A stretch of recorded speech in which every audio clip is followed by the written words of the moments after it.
සදේවර සත්පුරුෂ පින්වතුනි අද මේ සියලු දෙනාම වෙනදා වගේම මේ සිකුරාදා දිනේදී භාවනා වැඩසටහනටයි ඔබ සියලු දෙනාම මේ විහාරස්ථානයේ පවත්වනු ලබන මේ වැඩසටහන සමග තම තමන්ගේ නිවෙස්වල සිට මේ නවීන තාක්ෂණය ඔස්සේ මේ වැඩසටහන සම්බන්ධ වෙලා සිටින්නේ. ඒක නිසා පින්වතුනි බුදුරජාණන් වහන්සේ පෙන්වලා දෙන්නේ අපිට තුන් පුණ්‍ය ක්‍රියාවන් සිද්ධ කරන්නට කියලා. මොනවද මේ තුන් පුණ්‍ය ක්‍රියාවන්? ත්‍රිවිධ පුණ්‍ය ක්‍රියා කියන මේවට. එකක් තමයි දානය. දන් දීම පිළිබඳව මේ පින්නතුන්ට අමුතුවෙන් කියන්නට අවශ්‍ය නැහැ. මේ විහාරස්ථානයේ සදහැවර භක්තිමත් අවබෝධයක් තියෙන මේ පින්නතුන් සියලු දෙනාම දන් දෙනවා කියන එක අරුණයක් නෙවෙයි මේ පින්නතුන්ට. විහාරස්ථානයේ අරමුණු කරගෙන නොඑක් විට ඔය සෑම කෙනෙක්ම දන් දෙනවා. දාන පාරමිතාවක් වශයෙන් දානේ පූජා කරනවා. ස්වාමීන් වහන්සේලාට ප්‍රතිපහසුකම් ලබා දෙනවා. ඒ වගේම මේ වැඩසටහන වලට සම්බන්ධ වෙන අයට ආහාර පාන ලබා දෙනවා. ඒකත් දානයක්. ඒ විතරක් නෙවෙයි අපි දැකලා තියෙනවා සෑම සෙනසුරාදා දින බොහෝ සෙනසුරාදා දිනවලදී ඉරිදා දිනවලදී සෑම ඉරිදා දිනයකම වගේ මේ දායක පින්නතුන් පන්සලට ඇවිල්ලා ශ්‍රමයෙන්ුත් දන් දෙනවා. ඒ කියන්නේ ඒකත් දානයක්. ශ්‍රමයෙන් තමන්ගේ කාලය කැප කරලා මේ පන්සල සුද්ධ පවිත්‍ර කරන්නට විහාරස්ථානයේ එලිපෙහි කරගන්නට සුද්ධ පවිත්‍ර කරගන්නට මේවා සුදලා පවිත්‍ර කරලා දෙන්නට මේ දේවල් කරන්නට ශ්‍රමයෙන්ුත් දායක වෙනවා. ඒකත් දානයක්. ඉතින් ඒක නිසා පින්නතුනි මේ දානීය පිළිබඳව මේ පින්නතුන්ට කියන්න අවශ්‍ය නැහැ. මේ පින්නතුන් සැබවින්ම මේ දානීය පූජා කරන දන් දෙන දානීය පිළිබඳව දන්නේ පින්නතුන්. එයාට කියනවා දානපති. ධනපති නෙවෙයි දානපති. ඒ කියන්නේ දන් දෙන්න බොහොම දක්ෂ අය, කැමති අය, දන් දීමට සිත නැමුවා. ඉතින් ඒ සිත කොච්චර නැමිලාද කියනවා නම් මේ සිත මේ පින්නතුන්ගේ කොහේ හරි දානයක් තිබ්බොත් ඔය ඇත්තන්ට ඒ දානයක් තියෙනවා කියලා අහන්න හරි දුරකථනයෙන් හරි අහන්න ලැබුණොත් ඔබ මොකද්ද කියන්නේ? මම අවල් දී සකස් කරගෙන ඉන්නම්. මම මේ දී සකස් කරගෙන ඉන්නම් කියලා අර ගෙදර ආයතන සමහර විට දානීය සකස් කරගන්න වෙන්නේ නැහැ. අනුපාඩු සියල්ලම අනිත් මිත්‍රයින් මේ පින්නතුන් සකස් කරලා කරගෙන යනවා. ගෙදර ආයතන කරන්න වැඩක් නැහැ. ඒ තරමට මේ දානය ඔයත් පූර්ණීය කරනවා. දානය පූජා කරනවා, දන් දෙනවා. දානීය පාරමිතාවක් විදිහට සම්පූර්ණ කරනවා. ඒතර මේක ඒක පුණ්‍ය ක්‍රියාවක්. ඒතර පින්නතුනි ඊළඟ දෙවෙනි පුණ්‍ය ක්‍රියාව තමයි සීලය. දැන් අපි හිතමු මේ විහාරස්ථානයේ දායක පින්නතුන් 300 400ක් ඉන්නවා කියලා අපි. ඔය 400ම කැමති දන් දෙන්න. ඔය 400ම දන් දෙන්න කැමති. දාන වේලක් ලැබෙන්නේ කොයි වෙලාවෙද කියලා බලන්න ඉන්නේ. කාටද යමක් දෙන්නේ කියලා හිතාගෙන ඉන්නේ. කාටද යමක් පූජා කරන්නේ, කාටද ආහාර වේලක් දෙන්නේ කියලා ඔය ඇත්තෝ හිතා ඉන්නේ. අවස්ථාව ලැබිච්ච ගමන් දෙනවා තමන්ගේ දෙයක්. ඒ තරමට දානය සම්පූර්ණ කරනවා. අපි හිතමු මේ 400ම ඇත්තටම දන් දෙන්නේ. ඒ 400 කී දෙනෙක්ද සීල් ගන්නේ? සීල පාරමිතාවේදී. දැන් පොයට සීල් සමාදන් වෙනවා. ඊළඟට මේ වැඩසටහන දැන් මේ කාලේ නම් කොරෝනා නිසා මේ Zoom මාධ්‍යයෙන් තමයි මේ වැඩසටහන සිද්ධ කරන්නේ. ඒ වෙනකොට ඔබ හොඳට කල්පනා කරලා බලන්න කීයෙන් කී දෙනාද සීල් සමාදන් වෙන්නේ? ඒතකොට දානයට වැඩිය සීලයට හරියට. හැබැයි දානයට වැඩිය සීලය උතුම්. දන් දෙනවට වැඩිය සීලය උතුම්. හැබැයි දන් දෙන්න එපා කියන එක නෙමෙයි. ඒකෙන් කියන්නේ දන් දෙන්න ඕනේ. දන් දීලා තමයි දානය දෙන කෙනාට හිත නැවෙනවා. දන් දීලා දැන් සිල් සමාදන් වුණොත් හොඳයි කියලා හිත නැවෙනවා. දානෙන් පටන් ගන්න ඕනේ. බලන්න පිළිවෙල මේකේ. ඒතර මේ සිල් සමාදන් වෙනවා ඒකින් භාගයක්. අපි හිතමු මේ දායක ප්‍රමාණයෙන් තුනෙන් එකක් විතර සිල් සමාදන් වෙනවා කියලා. අපි තුන් භාගයක් සීල් සමාදන් 400 200ක් සීල් සමාදන් වෙනවා. ඊළඟ පුණ්‍ය ක්‍රියාව තමයි භාවනාව. භාවනා කරන්නේ කී දෙනාද සීල් ගන්න පිරිසකින්. සීල් ගන්න පිරිසකනොත් බොහෝම අතලොස්සයි භාවනා සිද්ධ කරන්නේ. ඒතර බලන්න දාණයට වැඩිය සීලේ උතුම්, දාණයට සීලයටත් වැඩිය භාවනාව උතුම්. ඒතර බලන්න මේ බුදුරජාණන් වහන්සේ පෙන්නලා දෙනවා පිළිවෙලට. දන් දෙන කෙනාගේ තමයි සීලයට හිතන වෙන්නේ. දන් දීලා සිල් රැකෙන කෙනාගේ හිත තමයි සිල් රැකෙන කෙනා තමයි හිතන වෙන්නේ භාවනාවට. බාහන පිළිවෙල. ඒක නිසා මේක පිළිවෙලට යනවා. කෙනෙක් හිතනවා නම් දන් දෙන්න ඕනේ නැහැ. කෙලින්ම භාවනාවට බහිමු කියලා කිව්වොත් ඒක බැරි කමක් නැහැ. නමුත් අරක තමයි පිළිවෙල. දන් දෙන කෙනා ටිකෙන් ටික දන් දීලා හිත හදාගන්න. ඒතකොට සිතේ තිබෙන කෙලිස් ටික තුනී වුණාට පස්සේ අන්න සිතේ තියෙන කෙලිස් තුනී වෙනවා, තෘෂ්ණාව තුනී වෙනවා. තුනී වෙනවත් එක්කම අනිත් කෙලිස් යටපත් කරගන්න සීලී සමාදන් වෙනවා. කයයි වචනයයි සම්බන්ධ වෙනවා. අන්න ඒක නයි ඊට පස්සේ සිත සම්වර කරගන්න, සිතේ ඒකායන කරගන්න භාවනාවට යොමු වෙනවා. ඉතින් මේ භාවනා වැඩසටහනට සම්බන්ධ වෙනවා කියන්නේ පින්නතුනි මහා කුසල කර්මයක්. ඒකයි මම මේ සඳහන් කරන්න උත්සාහ කළේ. භාවනා වැඩසටහනට ඔබ සම්බන්ධ වෙනවා කියන්නේ අහගෙන ඉන්නවා කියන්නේ මේක ශ්‍රවණය කරනවා කියන්නේ භාවනාව මොහොතක් හරි වඩනවා කියන්නේ මේ සතියට තියෙන වටිනාම කාල පරිච්ඡේදය තමයි මේ පයකමාර. හොඳට මතක තියාගන්න. අනිත් මේ සතියේ දින 7න් සෑම කාලයකම ඔබ කරන්නේම කෙලිස් වර්ධනය වෙන දේවල්. රාගය, ද්වේෂය, මෝහය, මානය, ඊර්ෂ්‍යා මේවනේ අපේ හිතේ ඉන්නේ.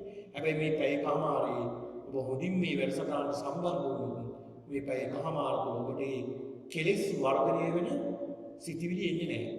ඒ කෙලෙස් යටපත් වෙන සිතිවිලි තමයි එන්නේ. මොකද අපි මේ කෙලෙස් යටපත් කරන්නේ හදන්නේ ඒක නිසා ඔබ මේ වැඩසටහනට සම්බන්ධ වීම ඉතාම වටිනා කුසල කර්මයක් කියලා මතක තියාගන්න. ඒ විතරක් නෙවෙයි පින්නතුනි අද අපි මේ දැන් අපි මාස 6ක පමණ කියන්නේ මාස 6ක පමණ ඉඳලා මේ වර්ෂයේ ආරම්භයේ ඉඳලා අපි මේ භාවනා වැඩසටහන සිද්ධ කරගෙන යනවා. ඒ භාවනා වැඩසටහනේදී අපි ටික මේ සිත දියුණු කරගන්න උත්සාහ කරනවා. ඒ වගේම භාවනාවේ ගැඹුරු තැන් ස්පර්ශ කරමින් අපි මේ සිත සමාධිගත කරගන්නට අපි උත්සාහ කරනවා. ඒක කොච්චර වටිනා දෙයක්ද? ඒ කියන්නේ මේ පින්නතුන් මේ වැඩසටහනට එදා ඉඳලා අද දක්වා සම්බන්ධ වෙනවා කියලා කියන්නේ ඔබට ඒකායන ප්‍රාර්ථනාවක් තියෙනවා. ඒ තමයි කොහොම හරි මේ සසරින් මිදෙන්නට ඕනා කියන චේතනාව. ඔබ දුක දැකලා තියෙනවා. දැන් දුක දැනගෙන තියෙනවා තරමක් දුක. දැකගෙන තියෙනවා, දැනගෙන තියෙනවා. මේ දුක දැනගෙන තියෙන නිසා දැකලා තියෙන නිසා ඔබට දුකින් මිදෙන්න අවස්ථාවක් තියෙනවා. ඒ දුකින් මිදෙන්න අවස්ථාවක් තියෙන නිසා තමයි ඔබ මේ වැඩසටහනට සම්බන්ධ වෙන්නේ. ඉතින් ඒක නිසා භාවනාව කරනකොට පින්නතුනි මුලින් දැන් ඔබ භාවනා කරන නිසා ඔබට මුලින් භාවනාව ආරම්භයේදී ආධුනිකයෙක් විදිහට භාවනාව සිද්ධ කරනකොට ඔබට මතක තියෙන කාලෙක ඔබ කරනවා නම් මේ ඔබට මතක ඇති මුලින් සතියක් දෙකක් පමණ යනකොට අපිට ටිකක් අමාරුයි. අමුද දෙගෙනවා, හොඳ හිතෙනවා, හිත හිමේ දුවනවා, අනේ මොකක්ද මේ කියලා හිතෙනවා, මේක හරියන්නේ නැහැ කියලා හිතෙනවා, ඊට ගන්න හිතෙනවා, ආ මේක අතහැරලා දාන්න හිතෙනවා. මේ විදිහට සිතිවිලි එනවා. මොකද සිත දුවනවා. භාවනා කරන්න ඉඳගත් වෙලේ ඉඳලා සිත අරමුණේ නෙමෙයි තියෙන්නේ. සිත තියෙන්නේ වෙන දයන්නේ නැහැ හිත. භාවනා කරන්න පටන් ගත්තා කියලා සිත දුවනවා හැමතැනම. හැබැයි ටික දවසක් යනකොට ටික කාලයක් භාවනා කරගෙන යනකොට අන්න අර දුවන හිත ටික නවතින්න ගන්නවා. දුවන වේගය අඩු වෙන්න ගන්නවා. දුවන වේගය අඩු වෙලා අන්න දැන් සිත මොකද වෙලා තියෙන්නේ? සිත එක තැනකට ඒ කර්මයකට අරගෙන ටික වෙලාවක් පැයක්මාරක් අපිට මේ භාවනා අරමුණ තුලම සිත එක්තැන් කරගන්නට ශක්තිය තියෙනවා. එතකොට මේ පුද්ගලයා භාවනාවට ඇලෙනවා. ඒ භාවනාවට ඇලෙන පුද්ගලයා භාවනාවට හරි ආදරේ මනාපයි. ඒ භාවනාවට කැමති කෙනා ඒ භාවනාව තුළ පුදුමාකාර චිත්ත විවේකයක් ලබනවා. චිත්ත විවේකයක්. ඒ චිත්ත විවේකය දකින්න කෙනා ලැබෙන කෙනා ඒ චිත්ත විවේකය පිළිබඳව හොඳ අවබෝධයක් තියෙනවා. මොකද මේ ගිනි ගන්න සිත తాවකාලිකව ටික මොහොතකට හරි සුළු මොහොතකට හරි නිවා දානවා. සුළු මොහොතකට නිවා දැමීමේ තියෙන සැපය දකිනවා. ඒක නෙමෙයි නිවැරදි සැපය.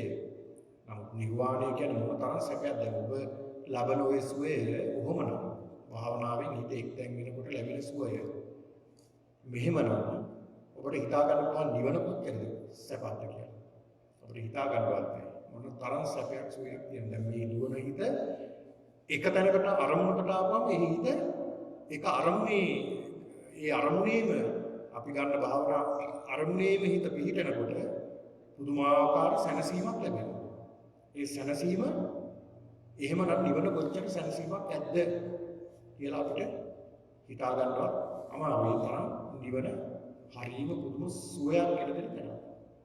ඉතින් ඒක නිසා අපි අද අපි වෙනද වගේ මේ භාවනාව සිද්ධ කරන්නේ මේ අසුභ භාවනාව. අසුභ භාවනාව. ඒ අසුභ භාවනාවෙත් අපි සිද්ධ කරන්නේ දස අසුභය. මේ දස අසුභ භාවනාවෙත් පින්නතුනේ අපි දිගටම අපි සිද්ධ කරගෙන ආවේ උද්දුමාතක කියන මේ කසිනය අපි පින්තූරය ඔබට පේන්න යොමු කරන්නම්.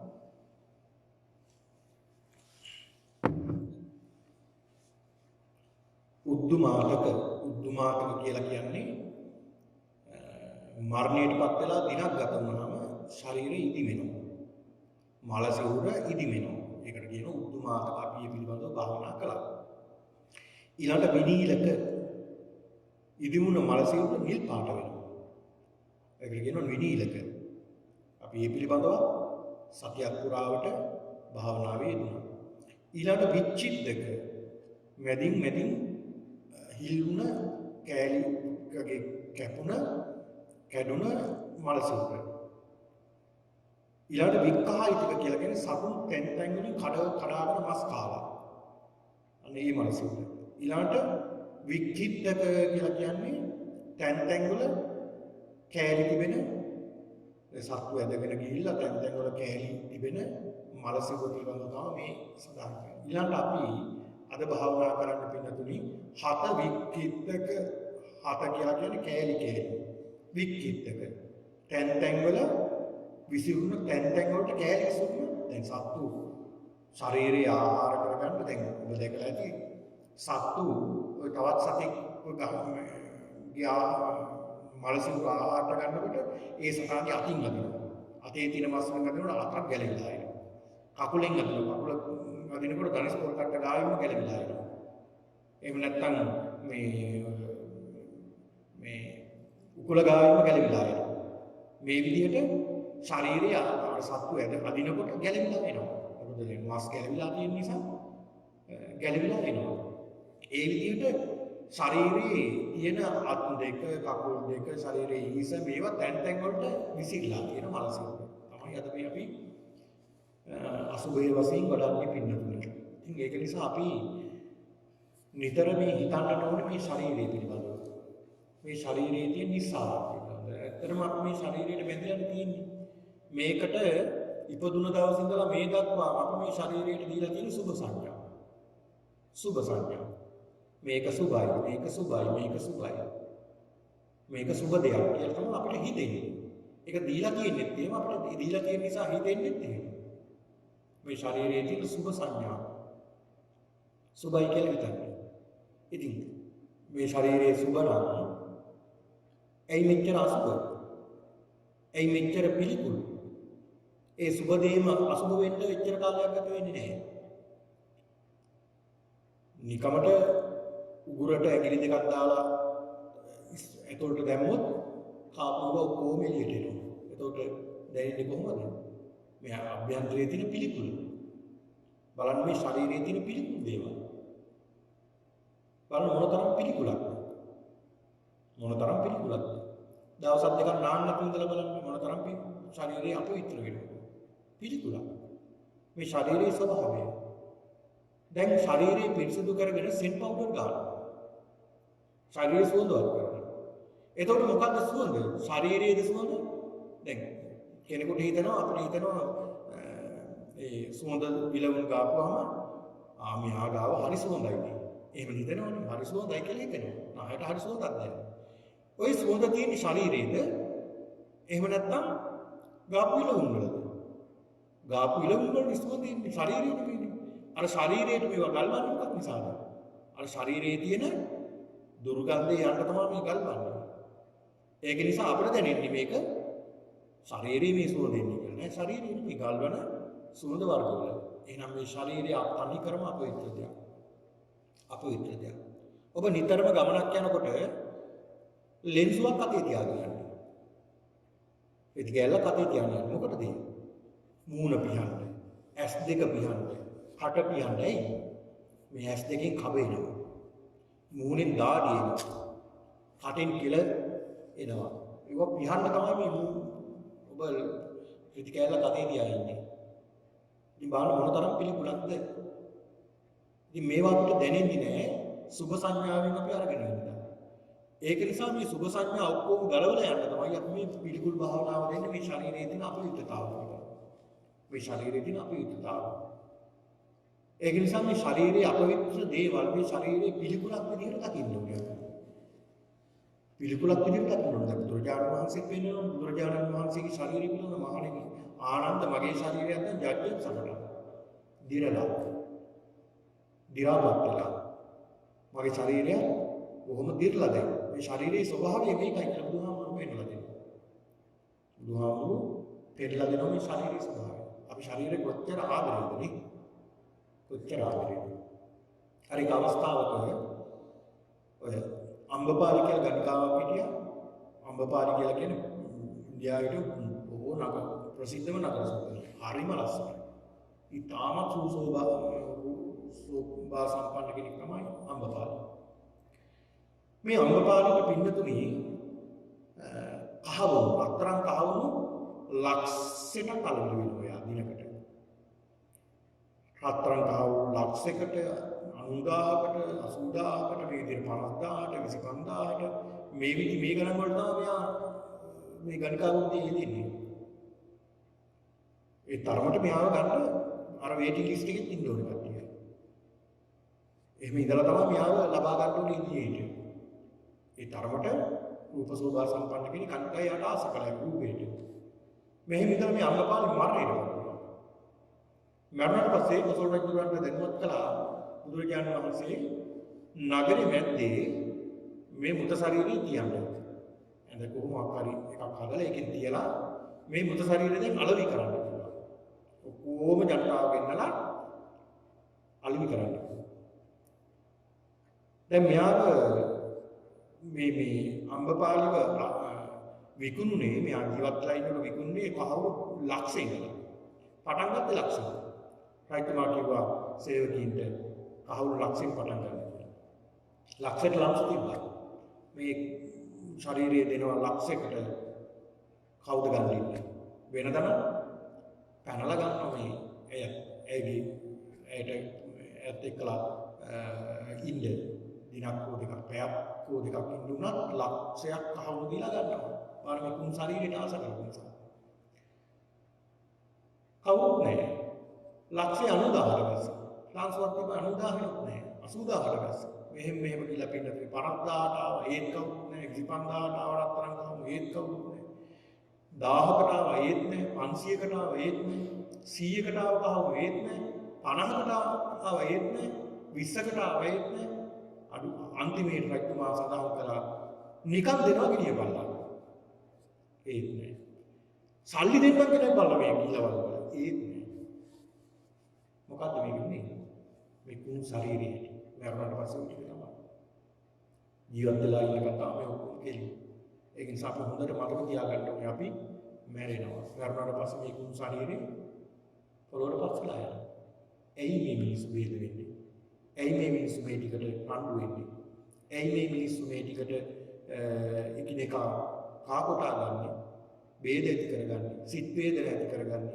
ඇයි මේ පුංචි කාලෙන්නේ ඔක්කොම මෙට පස්සලා යනවා. පස්සලා යනවනම් ඇයි අපි මේ මහ පොළොව වෙනුවෙන් මරා ගන්නේ? ඇයි මේ මහ පොළොව වෙනුවෙන් අපි මේක බෙදා ගන්න බැරුව අපි මේ විදිහට දේවල් සිද්ධ කරන්නේ. ඒක නිසා තමයි බුදුහාමුදුරුවෝ පෙන්නලා දුන්නේ මේ තමන්ගේ ශරීරය දිහා බලාගෙන අසුභය වඩන්න ඊළඟට මේ මරණ මලසිරුර දිහා බලාගෙන අසුභය වඩන්න. ඒ අසුභය වඩනකොට අර ශරීරයේ තියෙන සක්කාය දිට්ඨිය මේ ගලව ගන්න හදන්නේ මොකද්ද? සක්කාය දිට්ඨිය. සංයෝජන 10ක් තියෙනවා. 10 ගැලවුණා කියලා කියන්නේ 10 ගැලවුණ ගමන් එතන අරහත්ත්වය. ඔය 10 ගැලවුණ ගමන් අරහත්ත්වය. දැන් අපි පළවෙනි එක තමයි මේ ගලව ගන්න මේ දෙන්නේ. පාර. ඒ පාර දෙනවා කියලා කියන්නේ මේ මොකද්ද මේ පාර අපි දෙන්නේ? නිත්‍ය සංඥාව දෙනවා අනිත්‍ය සංඥාව. අනිත්‍ය සංඥාව දෙන්නේ. ඒ අනිත්‍ය අසුභ සංඥාව. මේ අසුභ සංඥාව දෙනවා. අසුභ සංඥාව දෙනවා. මේ අසුභ සංඥාව දෙනකොට අර සුභ සංඥා ගැලවිලා යනවා. එතකොට අවබෝධය ලැබෙනවා. මගේ ශරීරය මේ ඉස්සරහා තියෙන මල සිරුර වගේම තමයි. මම මරණයට පස්සෙත් ওই ටික තමයි. උද්දුමාතර මම මරණයට පස්සේ ඔය වගේ ඉදි වෙනවා. ඔක වළක්වන්න පුළුවන්ද කාටද? බෑ. මරණයට පස්සේ ඉදි වෙනවා. මට වෙන දේ තමයි ඔය මල සිරුරට වෙන දේ තමයි මටත් වෙන්නේ. නිල් පාට වෙන ඔය ටිකම මටත් වෙන්නේ. කියලා මේ ඉස්සරහා තියෙන මල සිරුර දිහා බලාගෙන අපි අසුභය වඩනවා. අසුභය වඩනවා. දැන් අපිට තියෙන අපි ඉස්සරහා තියෙන මේ කමටහන හරි අප්‍රියයි. අකමැති. හැබැයි ඒකෙන් හරි වටිනා දෙයක් ලැබෙනවා. ඒකෙන් ලැබෙන ප්‍රතිඵලය හරි මනෝඥයි. මේක නිසා තමයි පින්නතුන් මේ සක්කාය දිට්ඨිය ගලව ගන්න වටිනාම දේ තමයි මේ අසුභ සංඥා. අසුභ සංඥා. ඒකෙනුත් අපේ මේ ශරීරයේ තියෙන අපි සවිඥානික අසුභයටත් වැඩිය අවිඥානික අසුභය එහෙම නැත්නම් මේ දස අසුභය තමයි ඊටානක් හොඳ. මොකද මේක කුණු වෙවි විනාශ වෙ යන යට පේන්නේ. ඒ පේනකොට අපිට තමන්ගේ ශරීරයට සමාන කරගන්න පුළුවන්. ආදේශ කරගන්න පුළුවන්. මම තමයි මේ ඉන්නේ. මට තමයි මේ ටික වෙන්නේ. කියලා හිතපුවාම පින්නතුනි, ඒ ගැන මෙනෙහි කරපුවාම, ඒ ගැන භාවනා වේදුනාම පින්නතුනි ශරීරයේ තියෙන මමත්වයේ නැති වෙලා යනවා. මමත්වය අඩු වෙලා යනවා. මම මගේ මට කියන අදහස එනවනේ. මගේ මට දැන් හැම තැනම ඔය ටික තියෙන මම. කතා කළොත් මම. කතා කළොත් මගේ. කතා කළොත් මට. මම ගැහුවා මට ගැහුවා කියලා හින් කතා කරන්නේ. මේක මගේ මේ දේ මගේ එහෙමනේ කතා කරන්නේ. ඒ කියන්නේ මේ මමත්වයේ මේ කියන ආකාර 20කට සක්කාය දිට්ඨිය තියෙනවා. ආකාර 20කට. මේ 20ම ගලවලා යනවා. ඒක තමයි බුදුහාමුදුරු පෙන්නලා දුන්නේ මේ අසුභ භාවනාව තරම් වටිනා දෙයක් නෑ. දැන් සමහරු හිතනවා දැන් මේ මලසුකක් බලාන භාවනා කරපුවම සමහරුන්ගේ අදහස් තියෙනවා මේක එච්චර හොඳ දෙයක් නෙමෙයි. එච්චර යහපත් දෙයක් නෙමෙයි. ඊළඟ තව සමහරුන්ගේ අදහස තියෙනවා මේක එච්චර හොඳ දෙයක් නෙමෙයි එච්චර කාලයක් භාවනා කරන්න. භාවනා කරනකොට සමහරට ඉස්පිරිතාලේ යන්න වෙයි දන්නේ. බුදුහාමුදුරුවෝ මම ත්‍රිපිටකේ බැලුවා එහෙම තියනවද කියලා. බුදුහාමුදුරුවෝ කොයිවත් පෙන්නලා දෙලා නැහැ ඉස්පිරිතාලෙන් නවතින කතන්දරයක්. ඕකේ. ඒ කියන්නේ මේ අසුභයේ වඩපුවාම කිසි කෙනෙක් ඉස්පිරිතාලේ යන්න ඕනේ නැහැ. ඉස්පිරිතාලෙන් ගියාත් මෙහෙට එනවා. ඒ දෙතරක් තියෙන ඔය ටිකමනේ. මොකද මේ ශරීරයේ තියෙන යථා ස්වરૂපය තමයි බලන්නේ අපි. ඒක නිසා ඔබ කල්පනා කරලා බලන්න මේ අසුභ සංඥාවේ තියෙන වටිනාකම. මේක ජීවිත කාලෙටම වඩන්න පුළුවන් නම් නිවන් දකින්නකොට මේකම ඇති. ඒ තරම් වටිනා කමටහන. දීර්ඝව පුරුදු කළ යුතු පුරුදු කරන්න පුළුවන් වටිනා කමටහන. ඒක නිසා තමයි ස්වාමින් වහන්සේලා පින්නතුනි යොදුන් ගණන් දුර ගිහිලා අමුසුවන වලට යන්නේ. මිනිහා ගෙනිලා දැම්මා කියලා ආරංචි වෙනකොට උන්වහන්සේලා යනවා ඒකට. ගිහිල්ලා අරවා දිහා බලා ඉන්නවා. උන්වහන්සේට මොකද එහෙච්චර යොදුන් ගණන් පයින් යන්නේ? කමටහනට.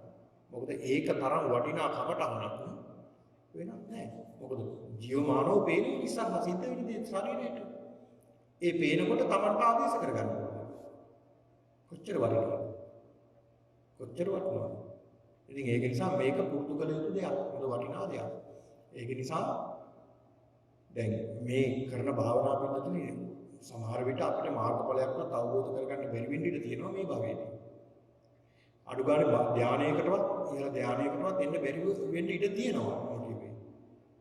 හැබැයි මේ කරන භාවනාව ඊළඟ භවයට වටිනවා.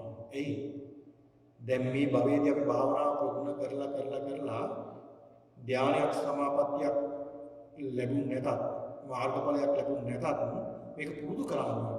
ඊළඟ භවය යනකොට ඉඳ ගන්නකොට මොකද වෙන්නේ? යන්නේ ධානයට එනවා. සිත සමාධිගත වෙනවා. සමාධිගත වෙලා වේගින් අතින් යන්න පුළුවන්. ඒකයි මේ භාවනාවල තියෙන වටිනාකම. පුරුදු වෙනවා. අපි වෙන සසරේ භාවනා කරලා පුරුදු කරමු. මොනවා හරි පුරුද්දක් නිසානේ මේ වෙනසටාන්ට මේ කීප දිනක් හරි එකතු වෙන්නේ. එහෙම නෙමෙයිද? අර කියනෝනේ ඒකාත්මික කුරුල්ල එකට වහන්නේ කියලා. ඒ වගේ මේ ඒ පිරිසක් මේ එකතු වෙලා ඉන්නේ භාවනාවට කැමති. භාවනාවට මනාප පිරිසක් මේ එකතු වෙලා ඉන්නවා. ඇයි? පෙර සසරෙත් ඔබ මේක වඩලා තියෙනවා. මේ සසරේ මේ මාර්ගය ඉඳලා තියෙනවා. සමහරවිට ඔබ හොඳ සුගතියක ඉන්න ඇති ඉඳලා මෙතෙන් දෙන්නේ නැති මේක කොහොමද තව ටිකක් දියුණු කරගන්න ඕනේ. මොකද මනුස්ස භවයේ දිව්‍ය භවයෙන් දිව්‍ය ලෝකෙ ඉඳලා මේක වඩන්න පුළුවන්. දිව්‍ය ලෝකෙ ඉඳලා මේක වඩන්න බෑනේ. ඒක තමයි මනුස්ස ලෝකෙට එන්නේ. මනුස්ස ලෝකෙට ආපම මනුස්ස ලෝකෙදී ආසහිතාවේදී මේවා ජීවමානව දකින්න පුළුවන්. මේ සසරේ වෙනස් වෙන දේවල්. මේ ශරීරයේ වෙනස් වෙන දේවල්. මේ අනිත්‍ය අසුභ මේවා දකින්න පුළුවන්. ඒ දකින්න පුළුවන් කියලා කියන්නේ ප්‍රඥාව දිනු කරගන්න.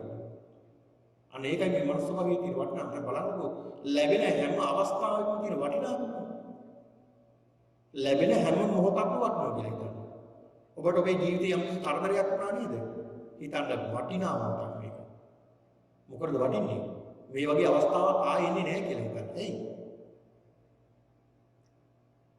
ඒ අවස්ථාව ආයෙ එන්නේ නැහැ. එයි. ධර්මයේ මෙනෙහි කරන්න. ඔන්න බලන්න. ධර්මයේ මෙනෙහි කරන්න. ඒක මෑණි කෙනෙක්. සිල් මාතා කෙනෙක්.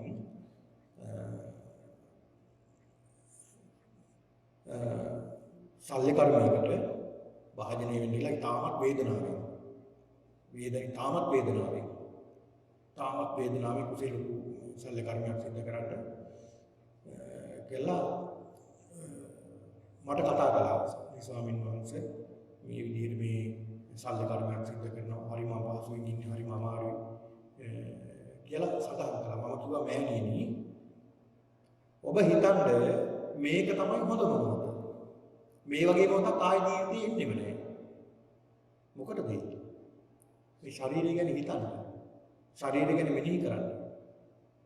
දැන් මේ එන වේදනාව තුලින් වේදනාව දකින්න පුළුවන් නම් මොනතරම් දක්ෂ වෙන්න ඕනද? මොනතරම් වටිනවද? ඒතර මේ වේදනාවක් එනකොට පින්නත් මේ වේදනාව මැදින් වේදනාවට පස්සනාව වඩන්න පුළුවන් වෙන්න ඕනේ. ඒකට ගුරුව කරගන්න ඕනේ. වේදනාව වෙනකොට අර වේදනාව තුලින් වේදනාව කොහොමද කියලා දකින්න ඕනේ. අන්න දකිනකොට ධර්මයක් වේද ප්‍රගුණ වෙන්නේ. ධර්මයක් වෙන්නේ. ඒ නිසා මම වේදනාව ගැන හිතන්න. බුදුහාමුදුරු ගැන හොඳට මෙනෙහි කරගෙන බුදුගුණ මෙනෙහි කරගෙන ඇස් දෙක පියාගෙන මේ මොහොත එනකොට හොඳට සිහියෙන් Tamanට එන වේදනාව එන තැනට හොඳට හිත යොමු කරලා වේදනාව ගැන හිතන්න. වේදනාව කොහොමද එන්නේ කියලා හිතන්න. මේක සැප වේදනාවද දුක් වේදනාවද කියලා හිතන්න.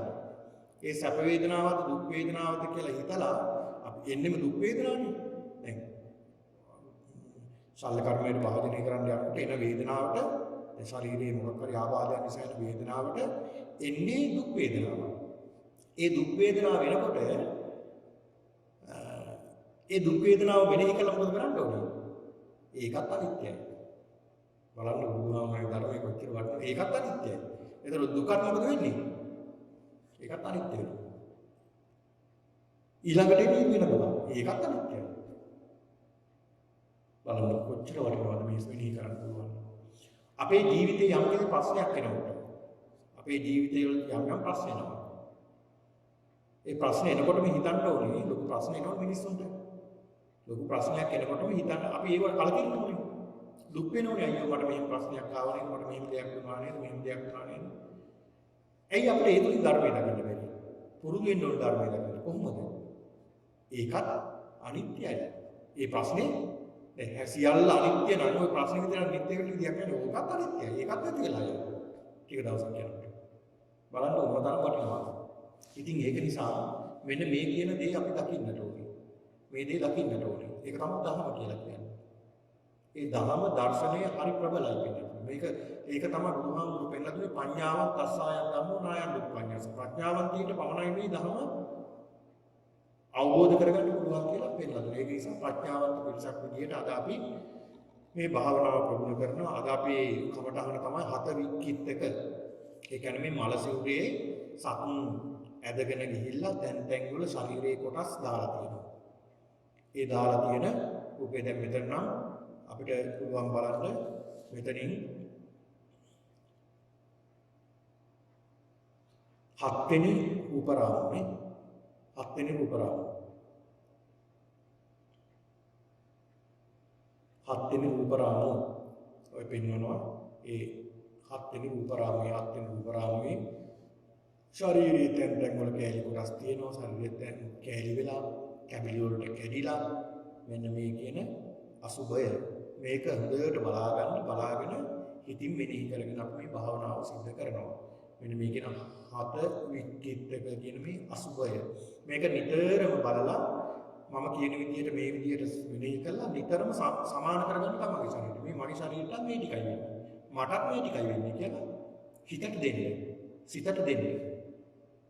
සිතට මේක මේ අසුභ සංඥාව ඇතුල් කරගන්න. ඉතින් ඒක නිසා හොඳයි භාවනාවට සූදානම් වෙන්න පින්නතුනේ. හොඳයි නේද? පතරේ ඔබ ඉන්න ආසන වල වාඩි වෙලා ඉඳගෙන මුලින්ම අදිෂ්ඨාන කරගන්න පූර්ව කුටි සිද්ධ කරන්න.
හොඳයි එහෙනම් බොහොම දැන්පත් වාඩි වෙන්න පහසු ඉරියව්වක.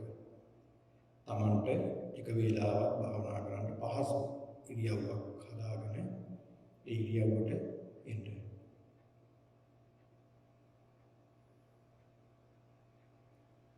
ඒ වෙලින් ඔබේ කොන්දකේ ජීවිත තබාගෙන ඉසත් ජීවිත තබාගෙන භාවනාවට අපි සූදානම් Sadhu, sadhu, sadhu.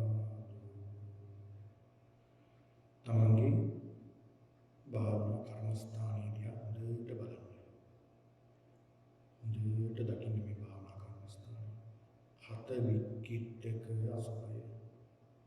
හත වික්කිටක අසුභය. ශරීරයේ කේලි කැඩුන මනසික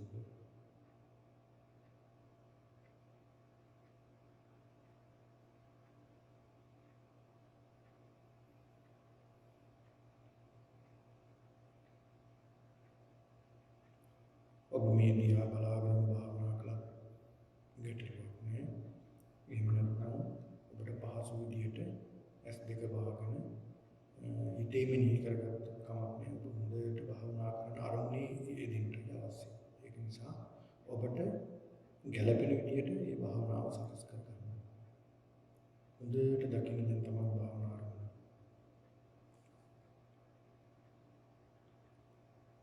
මේ මනසින්ද අසුභයෙන් යුක්තයි. පිළිකුලෙන් යුක්තයි. අතිශය පිළිකුලෙන් යුක්තයි.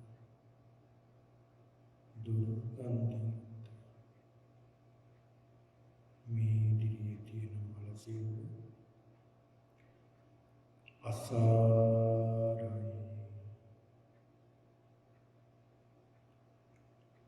අසුභයි පිළිකුලයි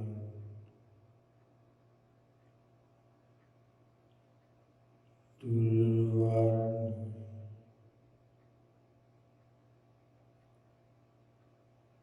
දුර්ගන්ධයි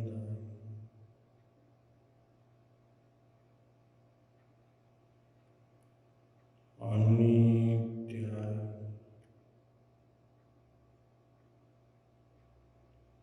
දුක්ඛයි අනාත්මයි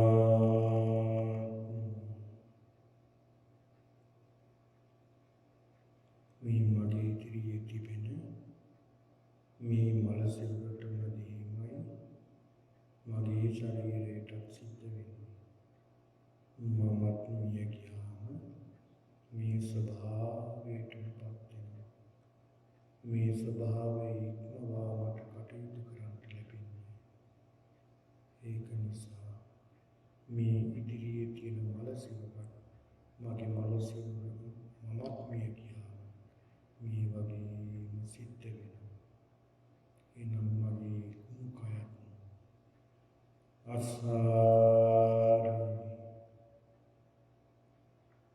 අසුභයි පිළිකුලයි දුර්වර්ණයි දුර්ගන්ධයි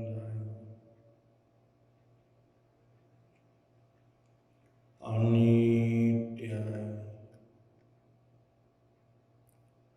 දුක්ඛයි අනාත්මයි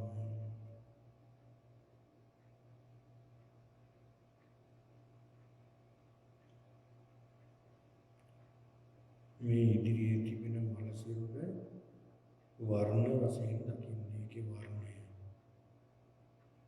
පිළිකුල් වර්ණයකින් යුක්තයි මේ ශරීරය ඉදිරියේ තිබෙන මේ මල සිරුර තැන් තැන්වල ශරීරයේ කොටස් මස් කෑලි තැන් තැන්වල විසිරිලා මේ ශරීරයේ වර්ණ වශයෙන් පිළිකුල් වර්ණයක්මයි තියෙන්නේ අතිශය පිළිකුල් වර්ණයක්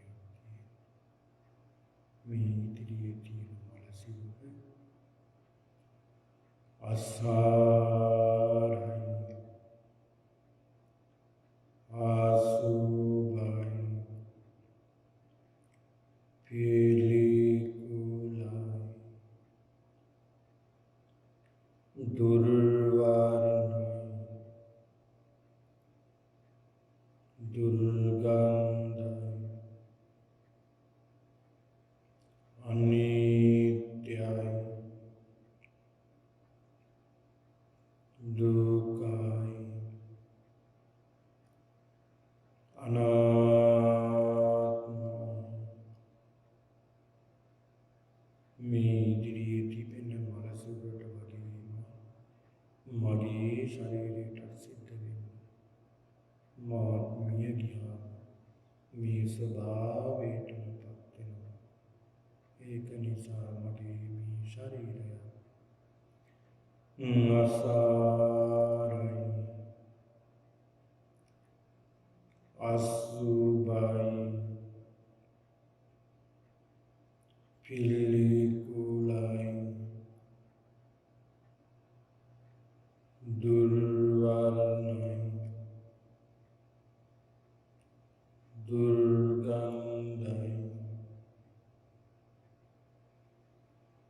අනිත්‍යයි දුක්ඛයි අනාත්මයි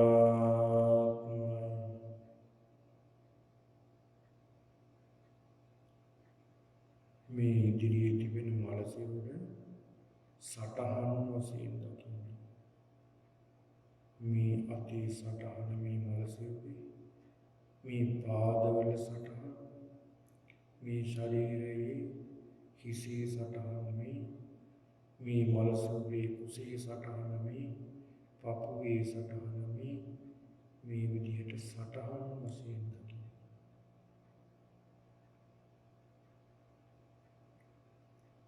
මේ ඉදිරියේ තිබෙන මල සිරුර අසාරයි, අසුභයි, පිළිකුලයි, දුර්වර්ණයි, දුර්ගන්ධයි, අනිත්‍යයි, දුක්ඛයි, අනාත්මයි.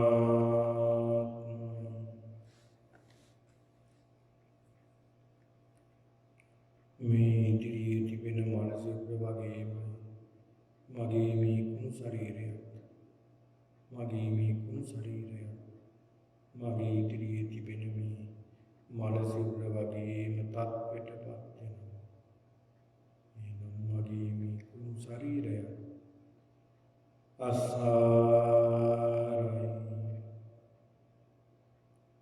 අසුභයි, පිළිකුලයි, දුර්වර්ණයි, දුර්ගන්ධයි, අනිත්‍යයි, දුක්ඛයි, අනාත්මයි.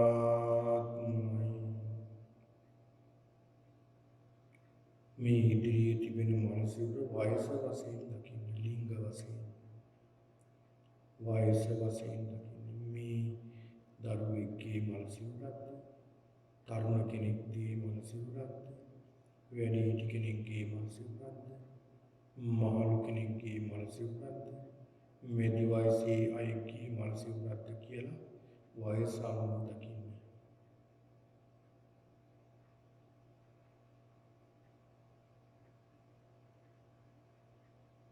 මේ ඉදිරියේ තිබෙන මල සිරුර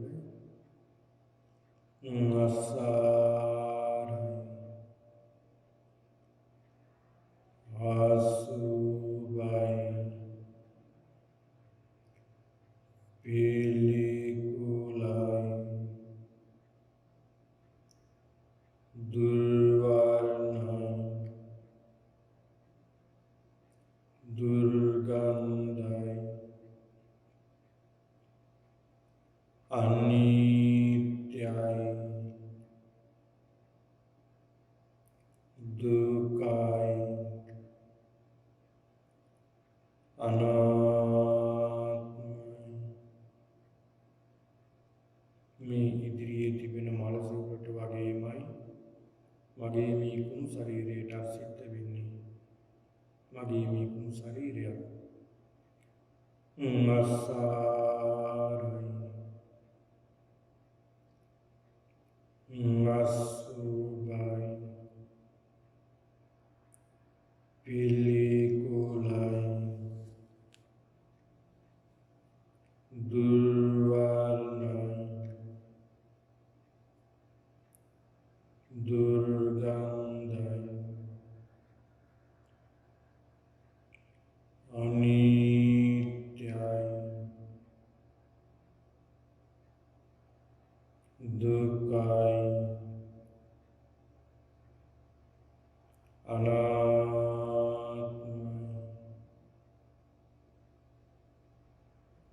මේ ඉදිරියේ තිබෙන මල සිරුර අතපය කඳ ආදී තිබෙන තැන් හොඳට දකින්න.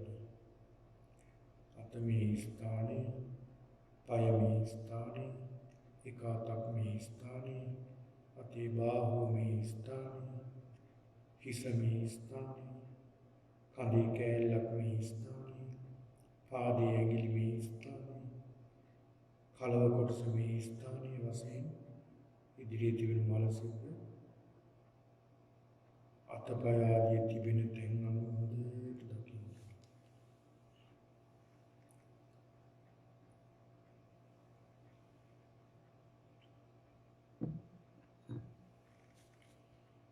අසාරයි අසුභයි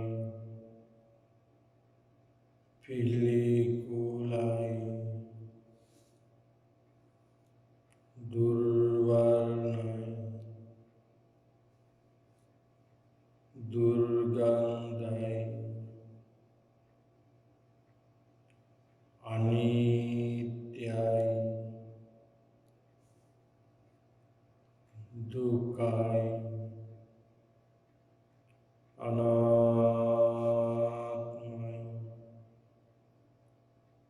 මේ ඉදිරියේ තිබෙන මනසකට වගේමයි මගේ මේ කුණු ශරීරයටත් සිද්ධ වෙන්නේ මේ ශරීරයක් අසාරයි අසුභයි පිළිකුලයි දුර්වර්ණයි දුර්ගන්ධයි අනිත්‍යයි දුකයි අනාත්මයි මේ ඉදිරියේ තිබෙන මල සිවුර පරිච්ඡේද වශයෙන් ඒ අංග සීමාවේ ඇති තැන් වශයෙන් හොඳට දකින්න.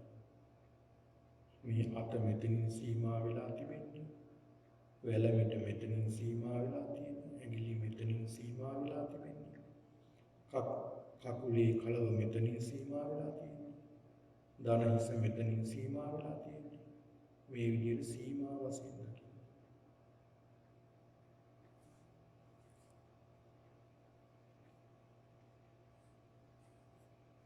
මේ ඉදිරියේ තිබෙන මල සිවුරත් අසාරයි අසුභයි පිළිකුලයි දුර්වර්ණයි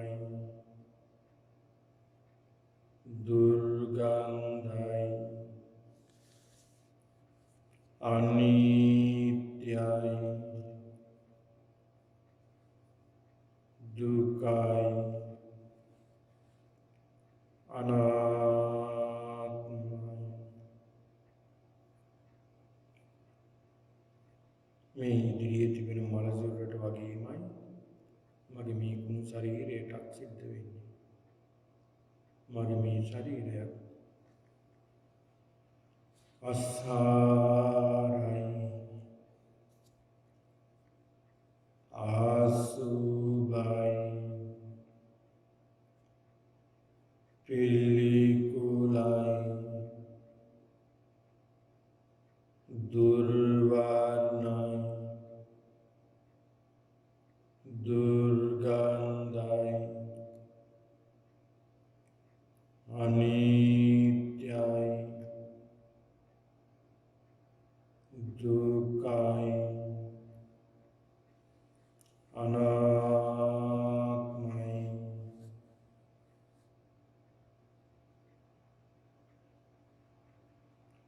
දිසා වශයෙන් දකින්න මේ මනසිරුවේ හිස මේ දිසාවට තියෙන මේ මනසිරුවේ පාදයේ මේ දිසාවට මේ මනසිරුවේ අත්පා මේ දිසාවට කඳ මේ දිසාවට මේ විදිහට දිසා වශයෙන් දකින්න.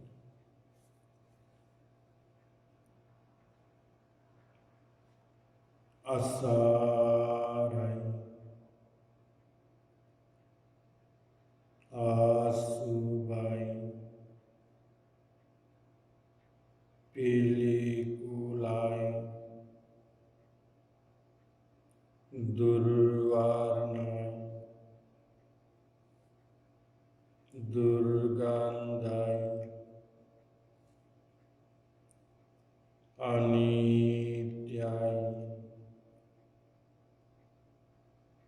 දුකයි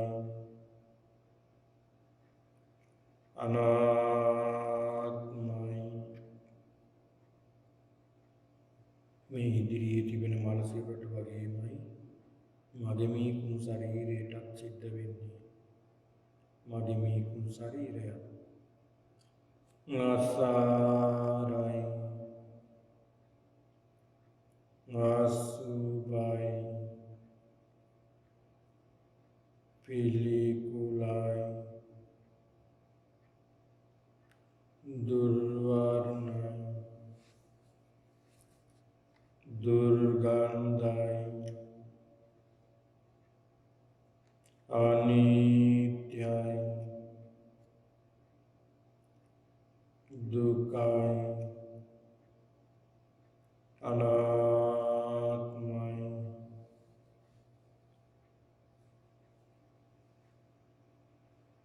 මේ ඉදිරියේ තිබෙන මනසින්ද සංදි පිහිටලා තිබෙන ආකාරය බලන්න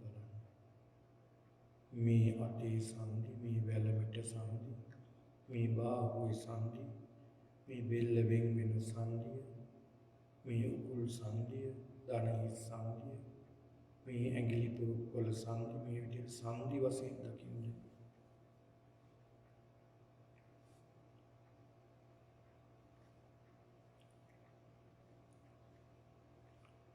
අසාරයි ආසුභයි පිළිකුලයි දුර්වර්ණයි දුර්ගන්ධයි අනිත්‍යයි දුකයි අනාත්මයි මේ ඉදිරියේ තිබෙන මනසක වගේමයි මගේ මේ ශරීරයත් අසාරයි අසුභයි පිළිකුලයි දුර්වර්ණයි දුර්ගන්ධයි අනිත්‍යයි දුකයි අනාත්මයි මේ විදිහට සුළු වේලාවක් ඔබ භාවනා වේදෙන්න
පින්නතුනි අපි ඉතින් භාවනාව අවසන් කරමු.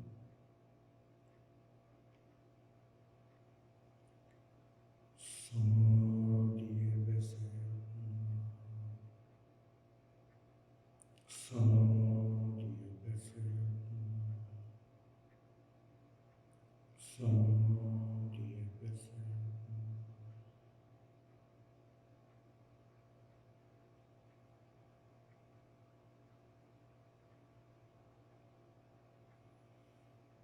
හොඳට හුස්ම කරගෙන කය සිත දෙක සැහැල්ලු කරගන්න.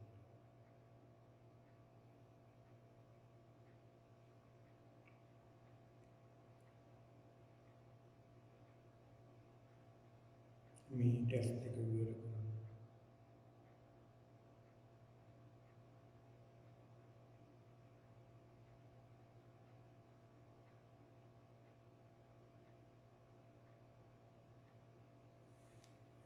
සාදු සාදු සාදු. හොඳයි පින්නතුනි අපි මේ වැඩසටහන දැන් අවසන් කරන්නට සූදානම් වෙන්නේ. මේ සිද්ධ කරගත්ත සියලු කුසල ශක්තිය දෙවියන්ට අනුමෝදන් කරමු. අනුමෝදන් වේවා සියලු දෙවියෝ දුකින් අත මිදී උතුම් නිවනින් සැනසෙත්වා කියලා ප්‍රාර්ථනා කරන දෙවියන්ට පිං